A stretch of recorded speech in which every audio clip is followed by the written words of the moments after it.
CQ the X, CQ the X, CQ the X. This is Havana calling. CQ the X, CQ the X. This is Radio Havana calling all shortwave listeners and radio amateurs. Welcome to...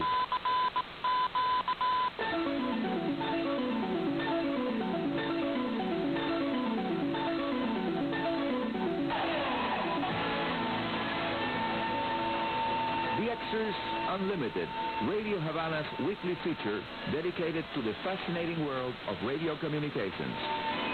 Hi, mis amigos all around the world. You are most welcome, as always, to the weekend edition of your favorite listener-oriented, technically minded Radio Happy program, coming to you once again directly from right next to my ham radio station, Charlie Oscar 2 Kilo Kilo 02KK, exactly as it happened many years ago on the 24th of October of 1998, when I was sending an advance warning to radio amateurs in the Caribbean and Central America, as the huge Hurricane Mitch was approaching that area.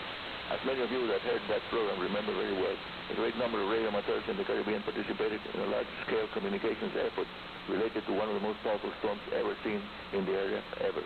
Amateurs in Canada, the United States of America, South America, and even from several European countries helped by providing relays on the 40-meter span when long skip made it impossible to work on that band for local contact. And, as expected, practically all the 2-meter band repeaters in the affected areas were damaged or totally destroyed by the hurricane force winds, landslide, and the lack of commercial power. The availability of 80 and 40-meter band amateur equipment that can operate using smaller generators or even car batteries has proven to be a great asset when weather or earthquake emergencies destroy local telephone facilities or make using them impossible due to excessive traffic generated during the emergency that puts down the cell phone systems. 40-meter band long-distance relays of weather data for stations located in the affected areas and the forecast centers is vitally important too for perfectioning of the forecasting.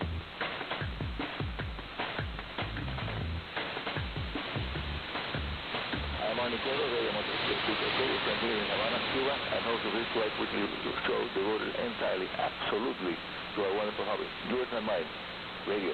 Now, here is item 2, a detailed explanation of why emergency communications provided by amateur radio operators are essential to as well as large-scale accidents. Hams using portable equipment that can be powered from standby power sources are able to keep vital links to the affected areas. Among the important information provided on those two wavelengths are weather data, taken at places where there are no official weather stations, advance warnings from possible flooding, during search and rescue operations required. Later, after the storm is over, the amateur radio links are used to help medical aid workers to select landing sites for helicopters and planes, and in general, to keep things moving during very complex post-hurricane periods where telecommunications, local telecom, failed.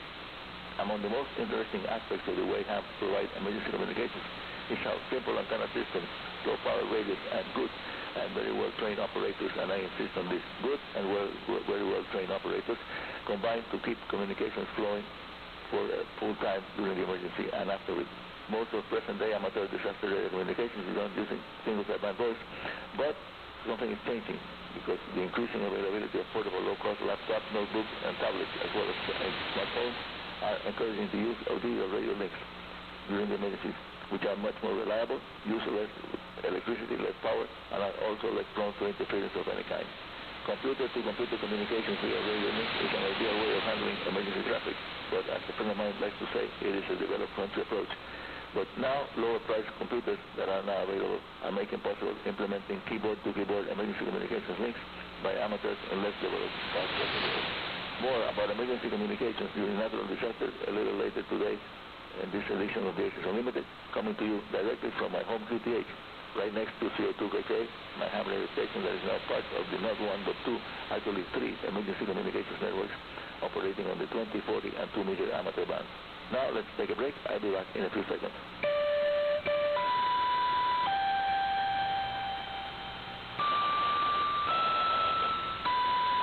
The amigos, you are listening to Radio Havana Cuba. The name of the show is DXers Unlimited, and the URL, the Uniform Resource Locator, is www.radiohc.cu. Again, www.radiohc.cu.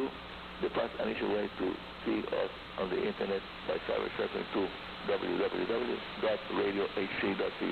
You may nowadays download from many public free access internet site, a large number of files dealing with antennas, shortwave propagation, solar activity, etc. that will help you to optimize your amateur radio station operations and make it much more useful for handling emergency communications whenever they are required. Yes, amigos, you can also request answers by just sending an email directly to me. Send mail to info@enet.cu. Again, info@enet.cu. In phonetics, India, November, Foxtrot, Oscar, Romeo, Hotel, Charlie, info@RHC, Enet, Echo, November, Echo, Tango, .cu. Now, the next item. Each edition of the big worldwide ham radio contest like the CQ Worldwide Single Sideband or the WPX Prefix Contest help quite a few newcomers to the amateur radio to increase their total number of countries or DX entities as they are now known. Many Cuban radio amateurs, both old and new, participate in those challenging and interesting events, and some of them have achieved very good results recently.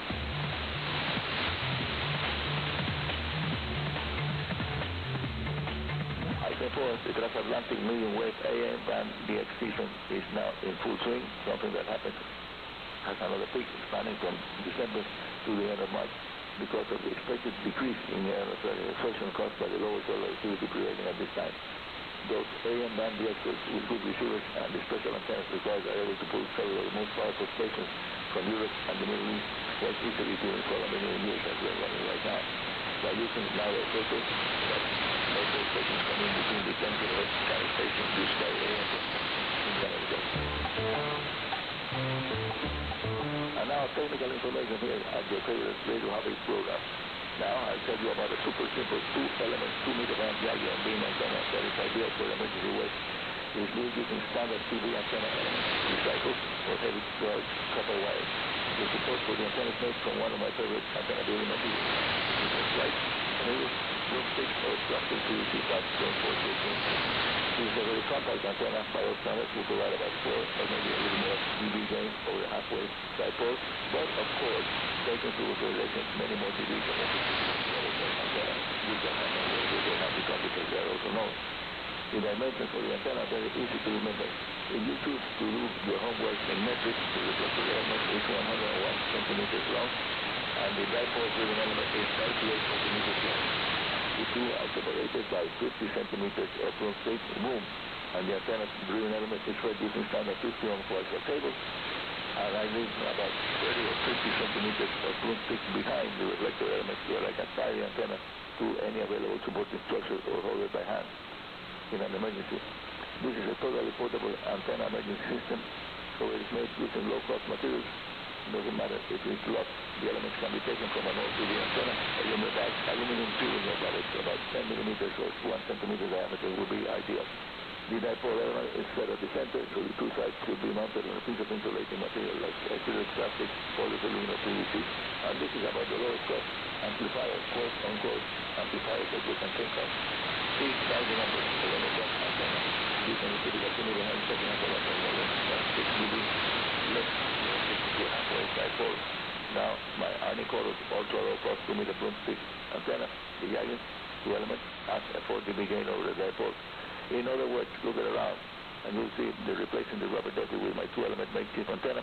The signal will be a whooping 10 dB more powerful or 10 times louder than when you use the little rubber ducky antenna.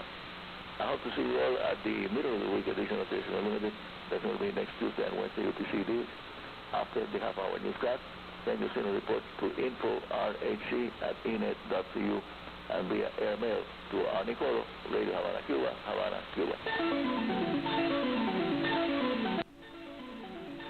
And that's all for today.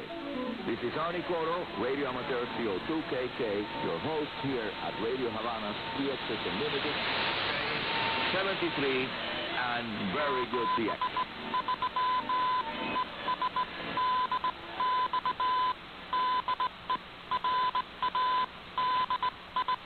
Thanks, Arnie Coro with DXers Unlimited, heard twice a week here on Radio Havana Cuba, the weekend edition and the midweek edition on Tuesdays and Wednesdays, UTC days.